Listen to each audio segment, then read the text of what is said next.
ஏய் உர்றா, அந்த பிள்ளை போனால் போயிட்டு போகுது. தான் பேசிக்கிட்டே இருக்கேன், கேட்டுக்கிட்டே இருக்கேன். மாமா புது பாட்டாக இருக்குது, தலைவர் படமா? எங்கே குர்றா? டேய் இது ஆல்பம் சாங்டா. நம்மலாம் பிரேக்கப் ஆனால் யுவன் சாங் கேட்போம். ஆனால் இவனை மாதிரி ஆளுங்க ஆல்பம் சாங் கேட்டு திரிவாங்க. அவள் இடக்காடாக்கு இருக்கும்டா, அவள் இல்லைன்னா இன்னொருத்தி. என்ன நான் பேசிகிட்டே இருக்கேன், என்ன கேட்டுக்கிட்டு இருக்க? என்னடா இது, இளையராஜா புது பாட்டா? ஆச்சே, அது இளையராஜா பாட்டு இல்லை, ஆல்பம் சாங்கு.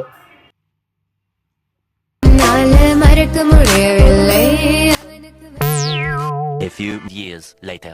என் பொண்டாட்டி என்னை விட்டு அவங்க அம்மா வீட்டுக்கு போய். டேய் நீ என்னடா சின்ன பிள்ளை மாதிரி அழுதுகிட்டு இருக்க? இப்போ கல்யாணம் ஆச்சுடா, இப்போ என்னடா சாங் கேட்குறீங்க?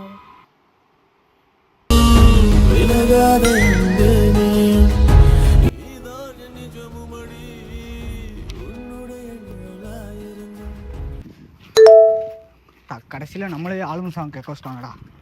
கடவுளே